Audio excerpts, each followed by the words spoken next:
everybody, and welcome. My name is Jeff Blankenberg, and with me, as always, is Amanda Lang, and you're here for Alexa Office Hours. Amanda, how's it going? Good. How's it going with you, Jeff? I wish I could say it was going the same for me. So we do this every week at Tuesday, 9 a.m. Pacific, noon Eastern. And in the last 30 seconds, I've had my doorbell ring. I received 2 important text messages, and my phone rang, all in a span of 30 seconds. It was like the world was exploding here. Oh my gosh. And just absolute chaos. But we're here, and it's rolling, and I think the dog has stopped barking, so we'll see. We'll see how that goes. You have a plumber over, right? Yes. So yeah. Sorry in advance if we hear a dog in the background. Plumber working on some stuff outside, and it's just chaos today, but it's fine. We'll get through it. We do have a couple of announcements though, and I'll share the first one. We have a new developer story out on our blog. It's about a skill called Relaxing Sleep Sounds, which was created by Nate Monk. Now, his skill and what he's doing is very interesting, but I think it's also very useful to look at it and see some of the tips that are built into this blog post about how to grow a business using Alexa. So if you haven't already read this one, check it out. There's lots of great stuff on our blog. There's also a way to subscribe to it via email. If you missed that, on the right-hand side, there's a subscribe via email box, and you can enter your email address, and you'll get all those blog posts right in your inbox. So that is number one. What's next, Amanda? I posted a link to that blog in the chat, and I'm also going to post it in the chat, a link to last week's Office Hours on Demand, which is right here on the YouTube. And that's last week we were talking about widgets. We're really excited to announce the availability of widgets for folks, and we really just are proud of what we've done there. So please check out that Office Hours if you want any tips or tricks about the widgets team. They actually did a tech talk the previous week, but they just had so many questions that it was there here to address your questions in Office Hours. Cool. Yeah. Oh, and yeah, go ahead. And I'll go ahead. Speaking of next week, we actually have one of our Alexa champions, Mark Tucker. He's going to be on the show, and he's also going to be talking about his widgets journey. It's going to be really exciting to hear from a developer that's working on stuff like outside of Amazon, and they're creating widgets and have a lot of insights about widgets for Alexa. So we're excited to hear from him too. So don't forget to tune in next week. Jeff and I will be on the show, and we want to go ahead and get started with our next guest for our guest today. Let's do it. All right. They're waiting so patiently. On the stream today, we have Hyla Barbo and Paul Stubbs, who are going to talk to us today about Alexa Skills Inventor. This is going to be a really exciting conversation. Hi, folks. Hi, how are you? Good morning or good afternoon. You're both morning for both of you, right? Yep, that's right. I'm in Florida, so it's bright and sunny this morning. Oh, nice. And I'm in rainy Virginia today. Yes. Oh, so you're both a little bit closer to our time zone. Everybody here is a little bit more midday. That's nice. 4 East Coasters on this call. That's a rarity. Very good. Oh, we already have questions coming in. Well, let's get into this because I think that there's a lot to cover. Mm-hmm. I've been following the journey of this program for what seems like a few years now, between the things that we did with the space program and a number of other aspects that have kind of pulled together. But you guys are here to talk about Alexa Skills Inventor. So I guess the big question, and it probably requires a little bit of history, is like, what did you guys recently launch, and how did this get to where we are today? Who wants to take take this one. Okay. Yeah, I'll take it. So I'm Hyla, and I'm a former classroom teacher and school leader. And I now am a senior product manager on our Amazon Future Engineer team. And one of the most common questions we receive from teachers is, I want to be able to teach my students how to code their own Alexa skill. But how do I do that? Is there a way to do that without requiring my students to log in with an Amazon account? So these are a lot of students who want to code it in class, who might not have an account. And what could be possible. So over the past couple of years, we've partnered with MIT, Massachusetts Institute of Technology, to create a way for students to code their own Alexa skills in block code on MIT App Inventor. So it's a really simple way to show students the structure of an Alexa skill, the basics of how voice AI works. And all they have to do is log into App Inventor. No device is required. And then we also provide curriculum, so lesson plans and supports for teachers so they can bring this experience to their class. And really the big idea is, how can we broaden access to AI education and leveraging Alexa as really a hands-on or voice-on way for kids to explore that. That's cool. So for those that aren't familiar, can you give a quick background on what MIT's App Inventor is? Sure. So MIT App Inventor has a platform that allows students to code and create their own apps. Usually it's for Android apps. It's all in block code. It might be similar if you've seen students do something like Scratch or code on code.org, but it's a free way, and they have millions of users around the globe every year who code apps with them. And I see a couple questions about what is Amazon Future Engineer too. And so Amazon Future Engineer, we are Amazon's STEM education program. We're almost like the STEM philanthropy of Amazon. Our big goal is to broaden access to computer science education and AI education to students around the globe, and especially students from underrepresented and under resourced areas. So we work with a lot of different partners, code.org, MIT, Project STEM, but really the idea is how can we inspire more students to pursue careers in tech? And so we believe that actually getting to code your own Alexa skill and see it respond to your voice and tell a joke that you programmed or create a random fact generator, those are really like exciting aha moments for students that really spark their initial interest in STEM.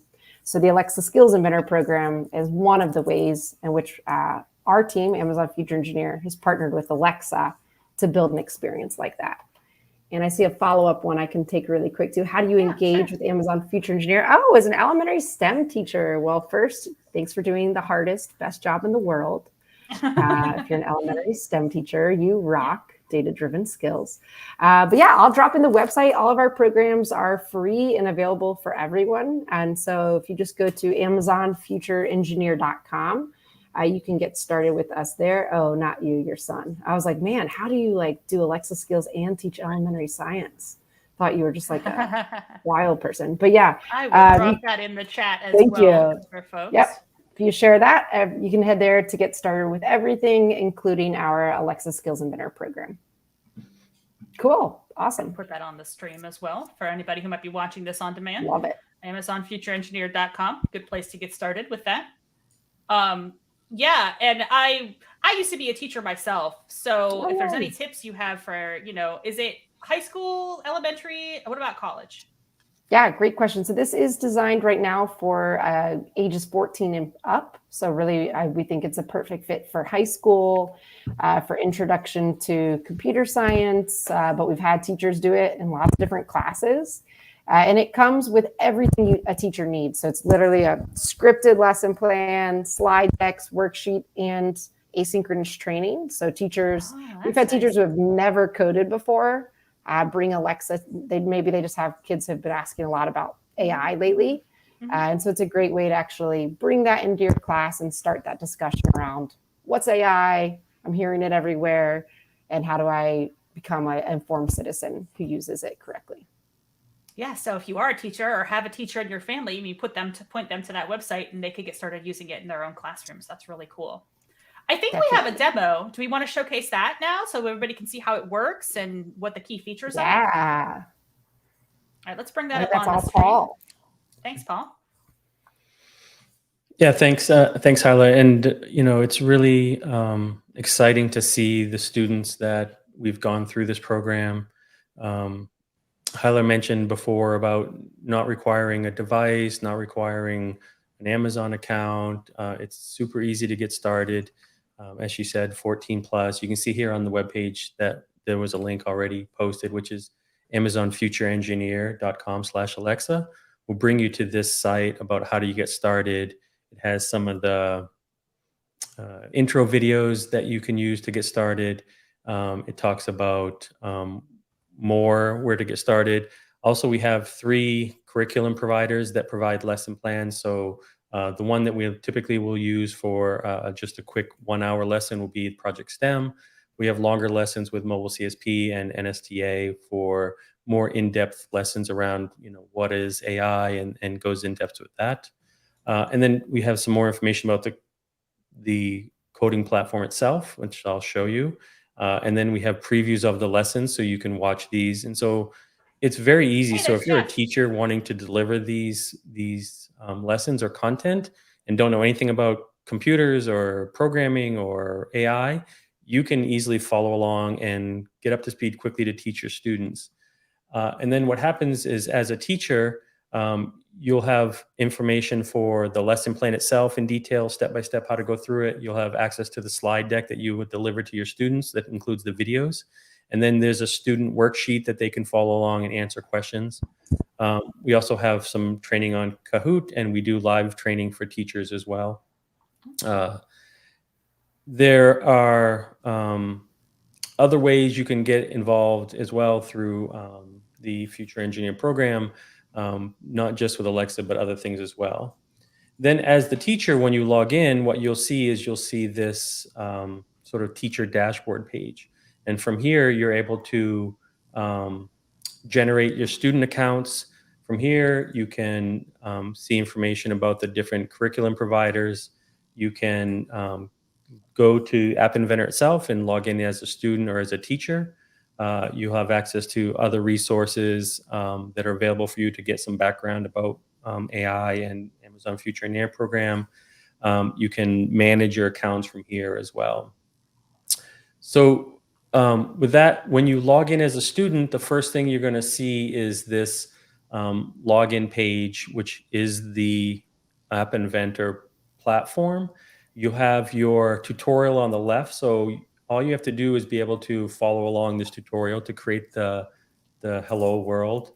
And so let's go ahead and do that. So the first thing we want to do is we want to drag our intent over. So let's drag an intent onto the block. We're going to rename this to be the say hi intent.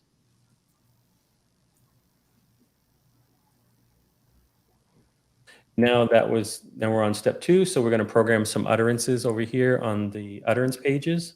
So we'll say hi to the moon. We tied this in with our Alexa in space, right? So that's why it's hello to the moon. Yes. You can put anything in here, and this is where once the students start getting comfortable, you'll see them really start to explore and reach out and to understand new things. And so this is sort of the design phase of the skill. Now we actually need to code. We'll click on the blocks up in the top right. We'll see the blocks button. We click on the blocks, and now here's where we actually start coding. So the first thing we want to do is to drag our intent onto the screen. So this says when we do the say hi intent is spoken based on the utterances, we want to do something. And the something we want to do is we want to say something. So we'll click on the voice, we'll choose say. And then what we want to say is hello moon. So we'll drag a text box onto the screen. Those will click in place and we'll simply say hello moon.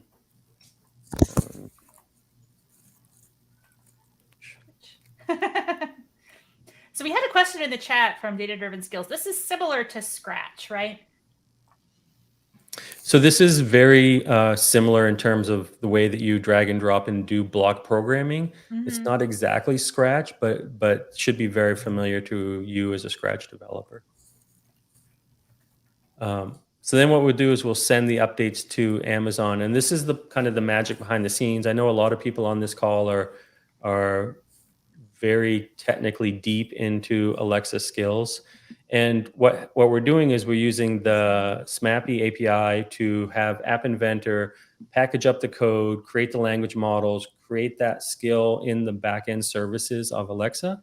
So then we can just, we can go from here.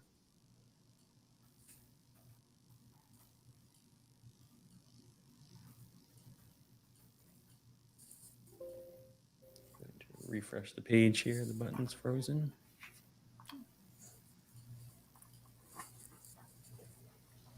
Well, it looked like you had a small error message at the top after the previous build. Use your microphone. Alexa, tell Moon Talker to say hi to the moon. Okay, I can announce this to all your devices. Ready to send? Sorry, everybody.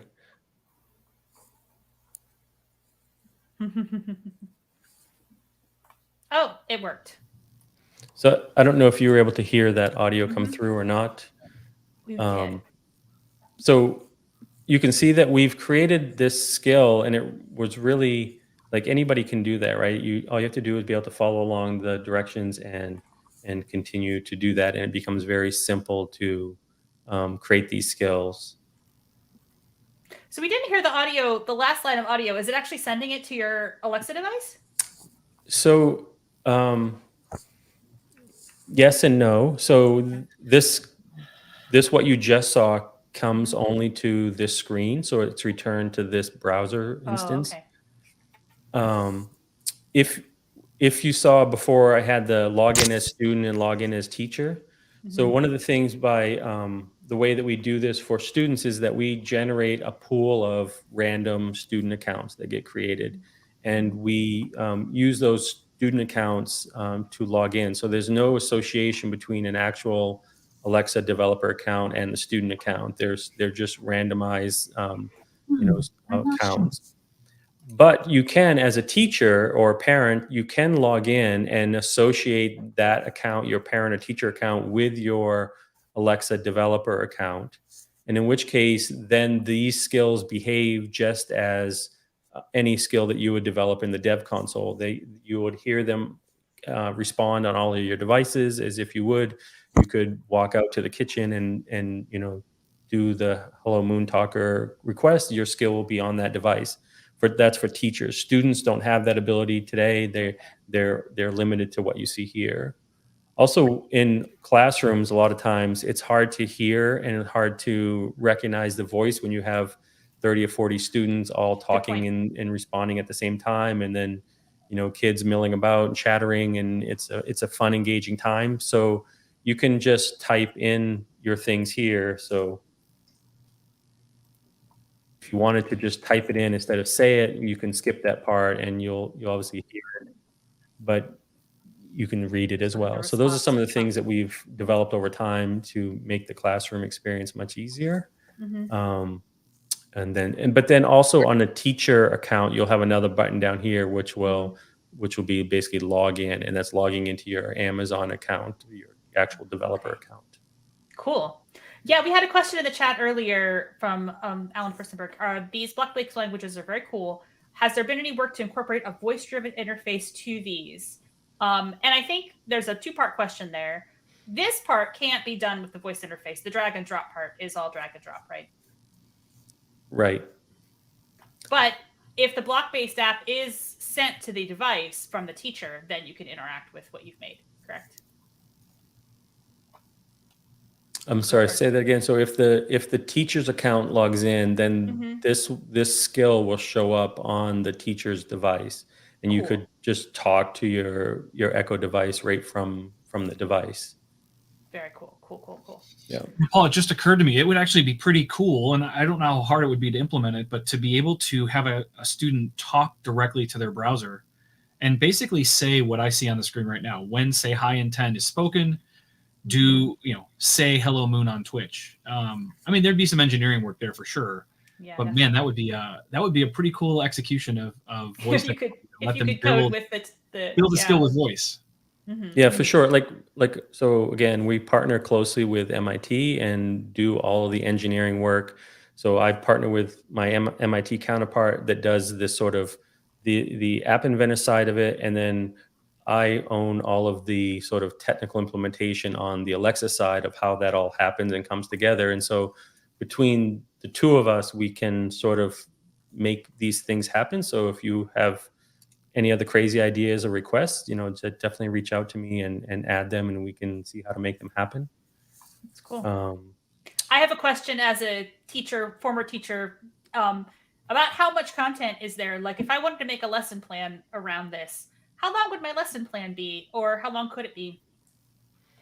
Well, as I showed you in this one here, we have the lesson plan is already built for you. So you don't like step by step what to say, when to say it, like what things should be happening. Like all of that is in fine detail here.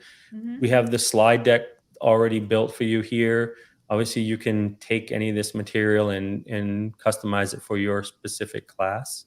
But everything out of the box for what you're seeing here is done for you. It's turnkey. All you got to do is just deliver it, spend a little time learning it, and then deliver that lesson. There's nothing else for you to do. Okay. But we also have, we have longer lessons planned. So like say you had a whole week class you wanted to do, Mobile CSP and NSTA has already put together the content for you to teach like a full, course. And so this is, depending on how your school is set up, you could stretch this over a whole quarter, or you could, make this expanded as much as possible. So it looks like it's really flexible. If I only have like an hour in my schedule, I could do a quick lesson, or if I have more time to fill, I could do 4 or 5 hours. Yeah, that's right. Cool. Thanks. What kind of system requirements do I need to use this? Because if I was in a classroom, I might not necessarily have access to installing stuff on the computer and stuff like that. Yeah, I can take this one. Go for it. Cool. So it does require Chrome as the internet browser. And we chose that because majority of schools now use Chromebooks. And so everything is run in browser. So no device needed, just a good internet connection and Chrome browser, and you're good to go. So I could do this on a Chromebook without installing any software at all. Yep, exactly. Oh, we do recommend headphones unless you want your classroom to get really loud. But that kind of makes it fun too. And you can always use the text. You can always use the type feature instead of microphone if your classroom gets loud. Cool. Yeah.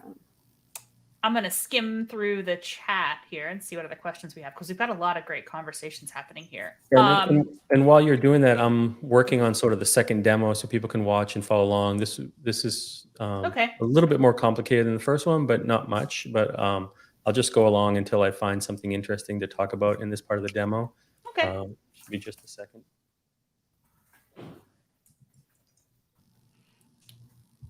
Oh, this is a good question. Is it possible to develop Alexa skill in other languages using this? Not yet. It's something we are considering. I don't know if you have anything you want to add to that, Paul. The answer is not yet. No, that's correct. We've been exploring that. It's high on our list of things to do. One of the things that we have is we've broken the year down into a spring semester and a fall semester. The spring semester we just completed delivering in the Boston area at a high school there, and this is what I'm showing you today. Some of the things that we've updated and changed since you may have seen us last year in like November, December when we did this before. And we're planning a fall release as well. And so we're working on a couple of important things and features and updates to that. And language is high on that list of things we want to get to. But if there are other things that you're interested in, definitely reach out to us, because we're preparing and building now for the fall release. Cool. So the second demo is a functions-based demo? Well, so what we're going to do in the second demo is that we're going to generate a random fact. And so we'll see a little bit more coding on how that works. So the second one is we'll drag the second intent. So this was the first one we did, which is the hello world one. And then here's the second one, which is the tell me a fact. And so when we're doing this, what we're going to need is we want to say a fact when the fact is spoken. But we really need a variable here because we want to hold a list of facts that we want to do. So we'll initialize a global variable. We'll call this fact. Oh, somebody has cops in their background. Nope. Must be me. Sorry about that. Ambulance or something. That's okay.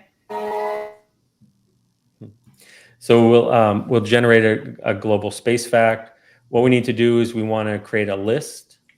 So what we can do here is we'll make a list, and we'll drag on, make a list here. There are only 2 items here, so we can add a couple more items onto this list item. And so now we have a list with 4 items, and we can add text to those. So in this case, we'll add a number of text blocks to each one of these.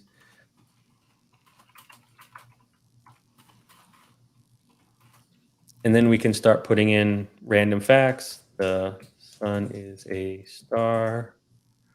The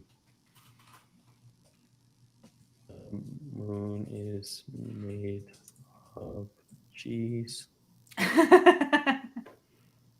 don't have to be true facts. They just have to be facts. Wait, you're saying it's not made of cheese? Okay, that's a controversial one. Some people do think Pluto's a planet. Some people don't think Pluto's a planet. They're from Mars. Okay, that's true. So now we've created a variable. We have a bunch of lists. Now what we want to do is we want to be able to have it do that. So we would come up to our lists, and we can pick a random list item. And then the list item that we want to pick from is our global space facts. So we can come up here to get, and we want to choose our space fact. Measure variable. Cool. And so you can see here that we have a variable which has been populated by a list of string characters, and then we're going to pick that randomly from the list. So we should be able to send the updates to the list. And again, this is it's generating the code, it's creating the Lambda functions, it has everything built. It has a nice helper down at the bottom, so you can just decide what to do.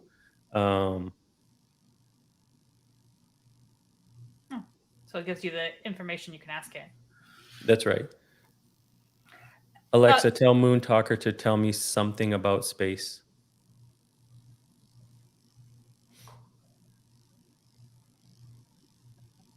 Nice. There you go. You got it. Hey, Paul, I have an App Inventor question, I think. As I look at this and I think about the time that I've spent in Scratch with my kids, and I did some teaching at my local elementary school using Scratch, it feels to me like these things all need to snap together or have an order to them. And I know this is just a simple demo, but are there best practices around arranging this stuff? Like you're initializing a list, you have a couple of when cases. Are there better ways to structure this? Are there things you could run into by having these? You can just drag these all over the screen. So I'm wondering how it makes decisions about ordering and stuff like that. Yeah, I'm not sure if visually the ordering matters, and I'm more of a visual programmer, and so I think spatially in terms of how these are on screen, which helps me logically think about them. But in terms of the code wise, I don't think it matters in what order they are. You can obviously zoom out and have very large. You could have very large sort of implementations of whatever your code is. So that could get out of hand quickly as well. There are lots of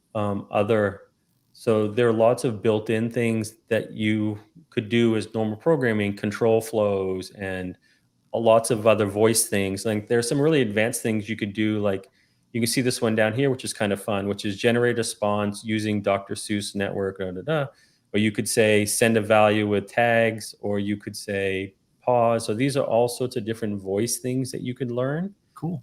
You can also put in voice ML in here, so you could wrap tags that then do other sort of lower level things that are almost hooks into deeper concepts that you'd find in the dev console. All of your sort of normal math things, text manipulation is here, so there's lots of things you could do there. List items, other dictionaries, variables, and then other procedures.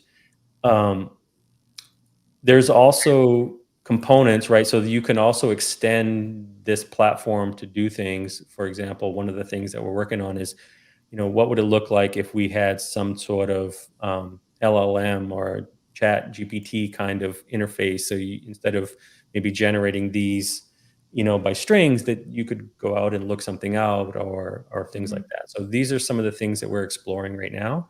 But the platform is simple on its first appearance, but you can create some very interesting, complex things with the platform. Yeah, I saw David Curley ask in chat, does it include an API block that would let you connect the skill to public APIs to look up weather or something like that? I don't, yes, it would be this sort of procedure and where you could connect your skills. Okay. But there is a way for you to sort of break out and call your own APIs. Interesting. That seems like it might be a little bit advanced for first-time coder students, Yeah. but if you wanted to get more out of the platform. For sure. Yeah, I mean, think of like the stuff that I just showed you is a good full hour with students, right? Like doing the presentation, going through them, getting the students to do just these two things, you're probably going to be pressed for time. Like it's a full hour, right? And so I would be careful of putting too much into students if this is their first time, because you could overload them with too much. It'd be a great extension, though. It'd be awesome. Would love to see it if anybody does it. As I think about our developer tools at Alexa to build skills, right? We have this entire developer console, and you have a very visual interface where you can add slots and utterances and all the things. There's a nice opportunity when I'm teaching that to people to reveal that, hey, by the way, this is all boiling down to basically a JSON file that has all the data and the information you need. And that's what Alexa ingests to make decisions about what you're going to do. Well, I don't think that there's a reveal behind this. I didn't know if you guys had any insights into what am I creating behind the scenes? Is it just writing JavaScript, or is it doing something else behind the scenes?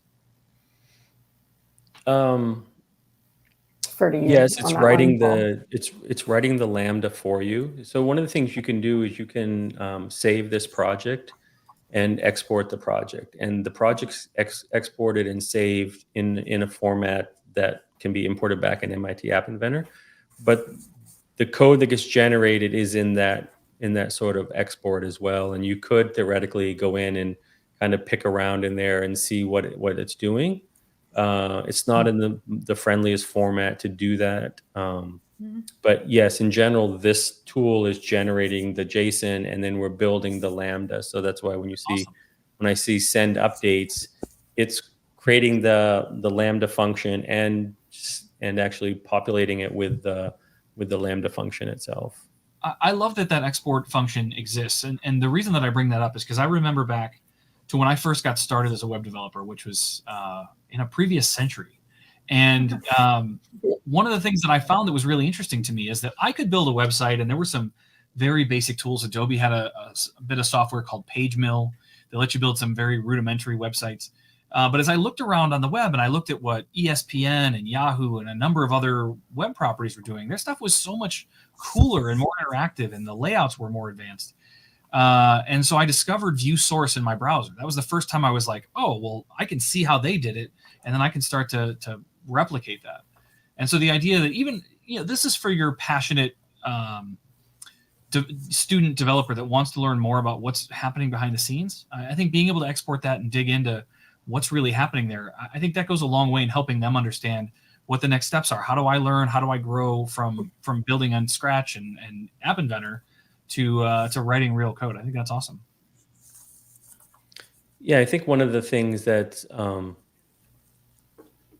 that I'm trying to focus on, which is around, how can we make this more powerful for the non-developers, right, or the citizen developers or student developers, right, and maybe not. To your point, you're sort of coming at it like, hey, I want to write code, so I'm going to use a tool to generate code, and I hopefully will get to a goal where I won't ever see the code because the tool is doing as much for me as possible, right? And so hopefully that trajectory, like even today, like if you use tools like Figma and stuff like that, you're less and less likely to go tweak the code that's being generated, right? I mean, that's sort of the world that we're in. And as we get into this low code, no code world that's really powerful enough to do everything we want, it's going to be less and less of a thing to see the code. Now, I believe that the code should always be visible and available, and that should always work. But the goal would be to not need to see it. Right. Yeah, and anyone that's deeply technical is going to have some exception why they need to modify the thing that was generated for them. But I agree with you. I think there are lots of low-code, no-code solutions that can really do a fantastic job of generating exactly what you need based on prompting or even drag-and-drop tools like this. That's a good philosophy. I like that, Paul. One of the other questions we had was around this Skills Inventor tool and whether it can be used for commercial purposes. Are there any opportunities for people outside of education to use this or license it?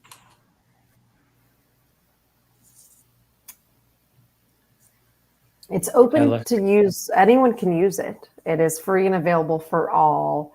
I don't know if I'm the right person to ask about commercial licensing, though. I might defer to you, Paul, on that one.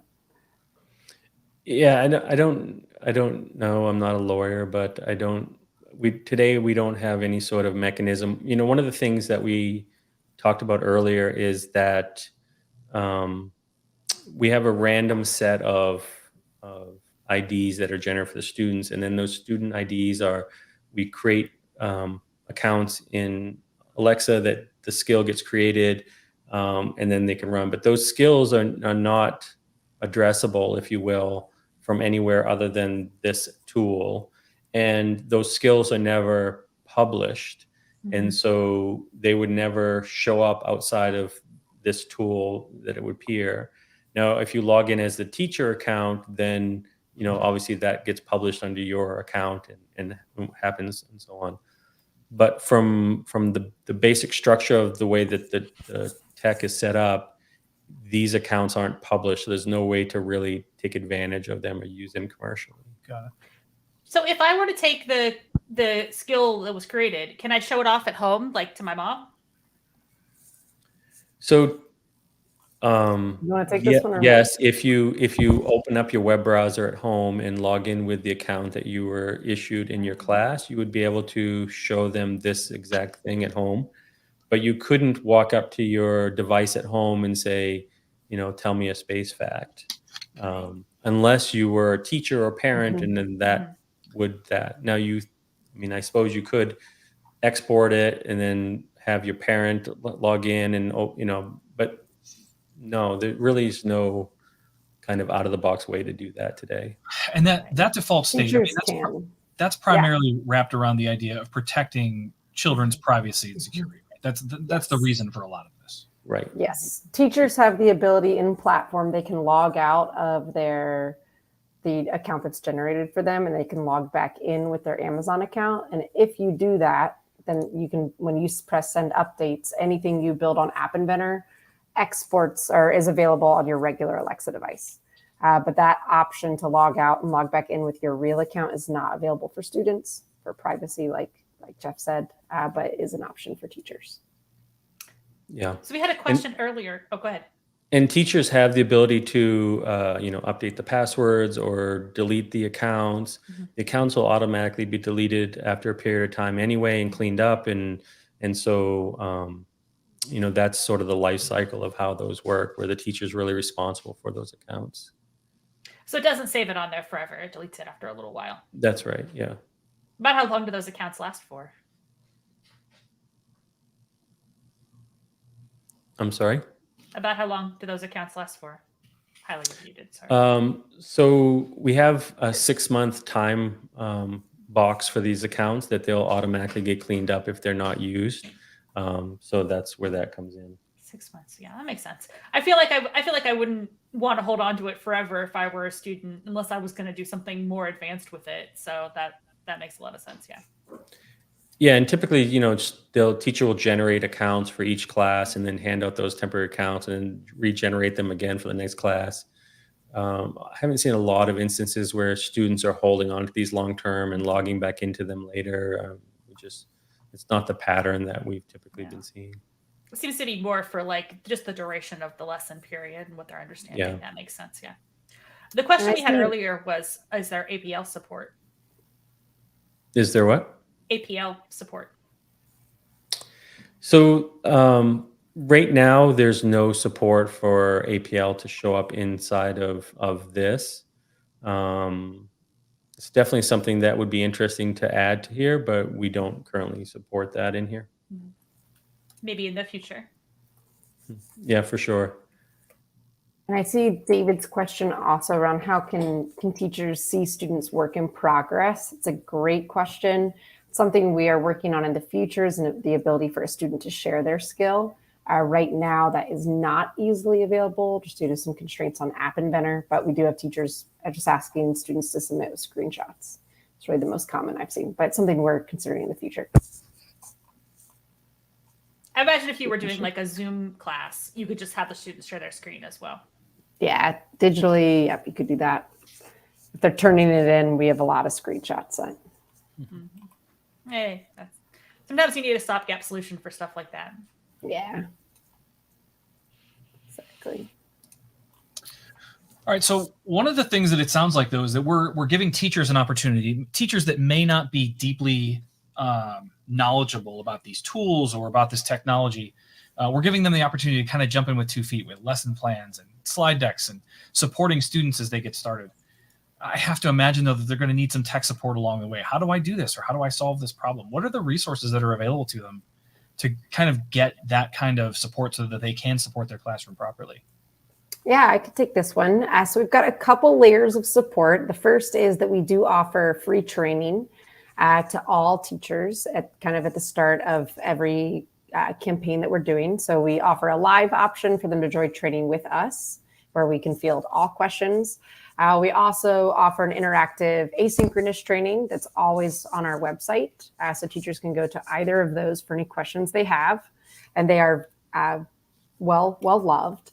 If that doesn't meet the need, there also is, and Paul can show you, there is a pop-up tutorial that goes step by step through every single part of that first lesson, including videos that walk you through how to code. So that tutorial's there also as another layer of support. And if those two kind of supports fail, when a teacher goes to help, they'll be directed, and they click on Alexa, they'll be directed to reach out to the Amazon Future Engineer program for any hiccups they might have.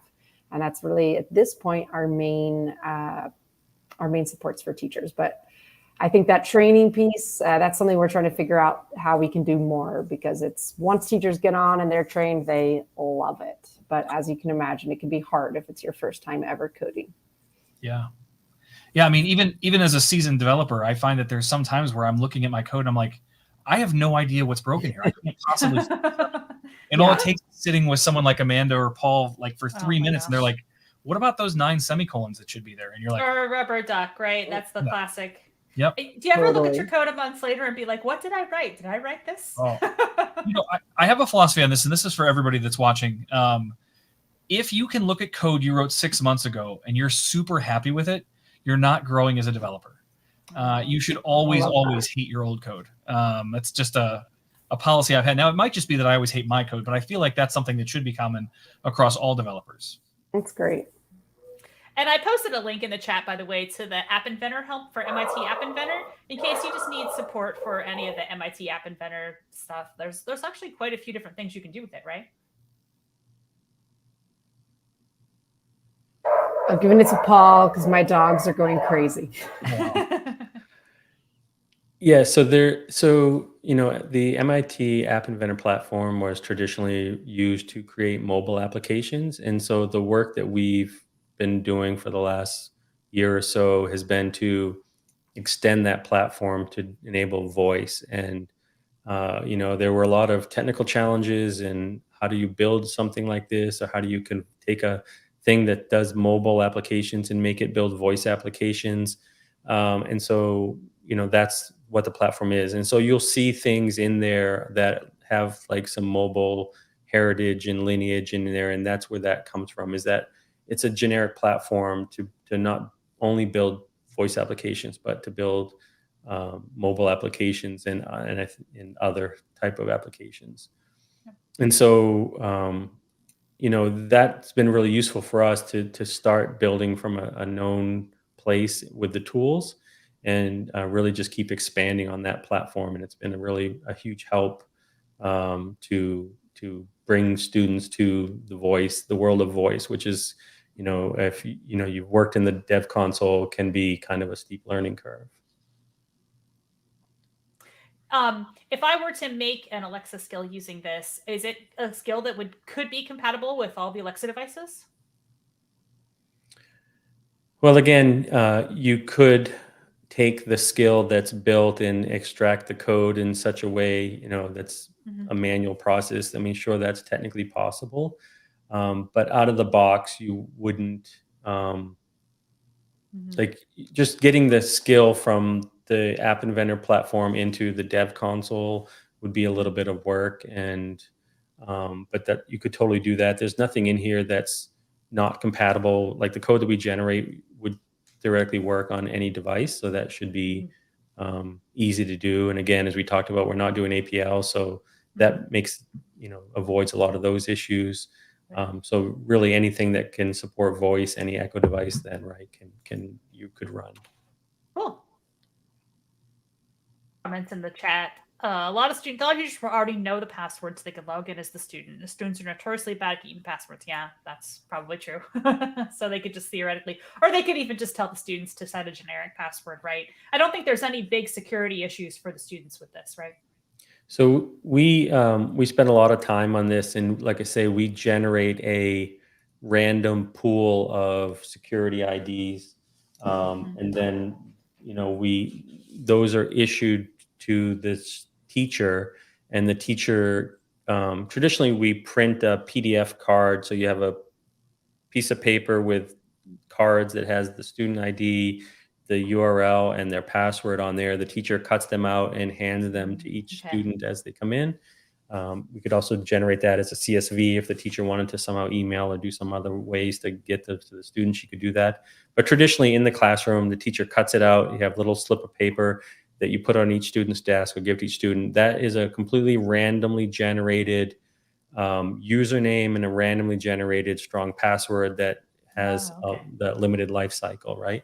And so once you lose that, you can't, that account is gone. Like, if you never use that account or you lose it, those accounts are just part of the pool of accounts that are out there and get randomly generated again each time, new students get added to the system.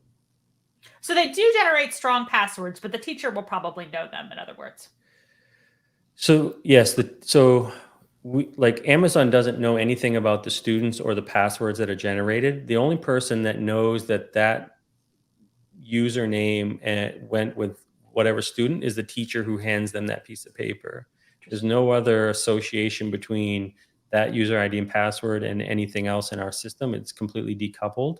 And so the teacher is responsible for that and managing that.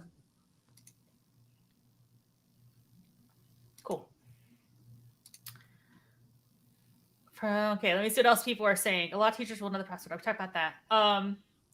First time ever coding goes back to my assertion that everyone should learn Python. You know what? I can't disagree. I like Python. Python's a good first time coding language, but we do a lot of Node.js, so I'm doing a lot more Python. Although I think I've been a little bit lax about coding lately. I really should work on something new. Or tool builders need to get better at making tools so you don't have to learn Python. Also true. I'm always in favor of these low code, no code solutions, because what I really want to do is empower people who are good at content creation to go right into the meat of what they want to build versus like having to fiddle with a lot of stuff that they're not good at. Right. Yeah. I think that's powerful. I'm a big believer that we've only scratched the surface of what is possible for content on the web, because the people with the best content don't have the capabilities to publish it anywhere. And even services like WordPress still require a decent amount of heavy lifting to figure out what you need to do, how and where. But yeah, I think the tide on content is going to turn over the next few years. Definitely. Well, folks, we're running near the end of our broadcast. Are there any last words you want to share, or any other demonstrations you want to do before we sign off for the day? No, just please share it with a teacher and hope it's fun. Hope they enjoy it. Yeah, if you have students, go ahead. Sorry, and definitely add that, try it yourself. Sign up as a parent and try it with your, children that are 14 plus and see what they can do. And learn from it yourself, and obviously give us feedback and tell your friends about it, because we're definitely going to continue to expand on this and really make this kind of this paradigm trying to grow on Alexa. Thank you so much. It's been really a pleasure having you. More question? Oh, this is, why am I talking to my Alexa?